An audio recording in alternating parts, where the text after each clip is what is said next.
ಶ್ರೀ ಗುರುಭ್ಯೋ ನಮಃ. ಹರಿ ಓಂ.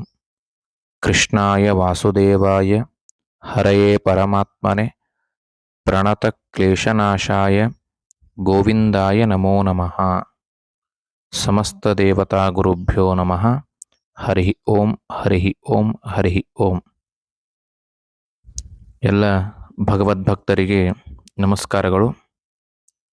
ಶಾಸ್ತ್ರದಲ್ಲಿ ನಮಗೊಂದು ಮಹತ್ವದ ಸಂದೇಶವನ್ನು ತಿಳಿಸಿಕೊಡ್ತಾ ಇದ್ದಾರೆ.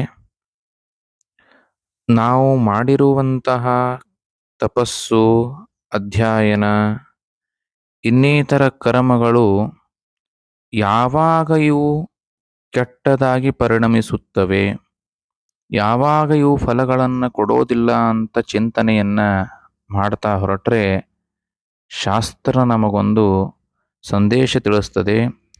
ತಪೋನ ಕಲಕೋಧ್ಯಯನಂ ನ ಕಲ್ಕಃ ಸ್ವಾಭಾವಿಕೋ ವೇದ ವಿಧಿರ್ನ ಕಲ್ಕಃ ಪ್ರಸಹ್ಯ ವಿತ್ತ ಹರಣಂ ನ ಕಲ್ಕಸ್ತಾನ್ನೇವ ಭಾವೋಪಹತಾನಿ ಕಲ್ಕಃ.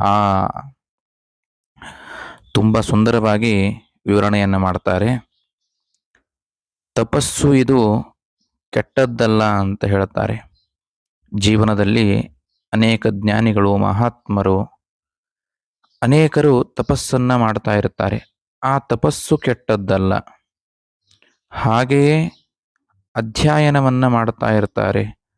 ಆ ಅಧ್ಯಯನವೂ ಕೂಡ ಕೆಟ್ಟದ್ದಲ್ಲ ಅಂತ ಹೇಳ್ತಾರೆ. ಇನ್ನು ಸ್ವಭಾವವನ್ನು ಅನುಸರಿಸಿದ ವೇದ ವಿಧಿಗಳೇನಿವೆಯಲ್ಲ, ಅವುಗಳು ಕೂಡ ಕೆಟ್ಟದ್ದಲ್ಲ.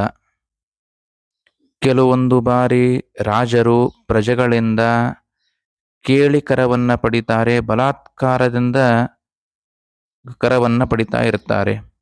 ಅದು ಯೋಗ್ಯವಾಗಿರ್ತಕ್ಕಂತಹ ಧನವನ್ನು ಸ್ವೀಕರಿಸುವುದರಿಂದ ಅದೂ ಕೂಡ ಕೆಟ್ಟದ್ದಲ್ಲ ಅಂತ ಹೇಳುತ್ತಾರೆ. ಹಾಗಾದರೆ ಕೆಟ್ಟದ್ದಾಗೋದು ಯಾವಾಗಿದೆಲ್ಲ? ತಪಸ್ಸು, ಅಧ್ಯಯನ, ಪ್ರಜೆಗಳಿಂದ ತೆಗೆದುಕೊಳ್ಳುವಂತಹ ಕರ, ಇದೆಲ್ಲವೂ ಕೆಟ್ಟದ್ಯಾವಾಗ ಆಗುತ್ತದೆ ಅಂತಂದರೆ ವ್ಯಕ್ತಿಯ ಉದ್ದೇಶ ಕೆಟ್ಟದ್ದಾಗಿದ್ದರೆ ಇದೆಲ್ಲವೂ ಕೂಡ ಕೆಟ್ಟದ್ದಾಗುತ್ತದೆ ಅಂತ ಮಹಾಭಾರತ ನಮಗೆ ತಿಳಿಸಿಕೊಡುತ್ತದೆ. ಅವನ ಉದ್ದೇಶ ಏನಾದರೂ ಇನ್ನೊಬ್ಬರನ್ನ ತುಳಿಯೋದಾಗಿದ್ದರೆ, ಅಧರ್ಮದ ಮಾರ್ಗದಲ್ಲಿ ಅವನ ಉದ್ದೇಶವಾಗಿದ್ದರೆ ಅವನ ತಪಸ್ಸು ಕೆಟ್ಟದ್ದಿರುತ್ತದೆ, ಅವನ ಅಧ್ಯಯನ ಇದು ಕೆಟ್ಟದ್ದಿರುತ್ತದೆ ಅಂತ ನಮಗೆ ತಿಳಿಸಿಕೊಡ್ತಾ ಇದೆ. ಸುಮ್ಮನೆ ದೃಷ್ಟಾಂತವನ್ನು ನೋಡುವುದಾದರೆ ಹಿರಣ್ಯಕಶಿಪು ಮಾಡಿದ್ದು ತಪಸ್ಸೇನೆ. ಆದರೆ ಆ ತಪಸ್ಸು ಹೇಗಿತ್ತು ಅಂತಂದರೆ ಎಲ್ಲದಕ್ಕೂ ನಾನೇ ಸ್ವಾಮಿ ಆಗಬೇಕು ಎಂಬ ತಪಸ್ಸಿತ್ತದು. ತಪಸ್ಸು ತಪಸ್ಸೇ, ಆದರೆ ಆ ತಪಸ್ಸಿನಲ್ಲಿ ಉದ್ದೇಶ ಮಾತ್ರ ಕೆಟ್ಟದ್ದಾಗಿತ್ತು. ಅದೇ ರೀತಿಯಾಗಿ ಧ್ರುವ ಮಹಾರಾಜರು ತಪಸ್ಸನ್ನ ಮಾಡದ್ದನ್ನು ನಾವು ನೋಡುತ್ತೇವೆ. ಅವರು ಮಾಡಿದ್ದೂ ತಪಸ್ಸೇ. ಆ ತಪಸ್ಸಿನಿಂದ ಭಗವಂತ ಸಂತುಷ್ಟನಾಗಿ ಸಾಕ್ಷಾತ್ಕಾರ ಮಾಡಿಕೊಂಡು ಅನುಗ್ರಹವನ್ನ ಮಾಡಿಸಿಕೊಂಡದ್ದನ್ನ ನಾವು ನೋಡುತ್ತೇವೆ. ತಪಸ್ಸು ತಪಸ್ಸೇ, ಆದರೆ ಉದ್ದೇಶ ಬೇರೆ ಆಗಿರುವುದರಿಂದ ಫಲವೂ ಕೂಡ ಬೇರೆ ಬೇರೆ ರೀತಿಯಿಂದ ಪಡಿತಾ ಹೋಗ್ತಾನೆ ವ್ಯಕ್ತಿ ಅಂತ ನಮಗೆ ಶಾಸ್ತ್ರ ಆದೇಶವನ್ನು ಮಾಡ್ತಾ ಇದೆ.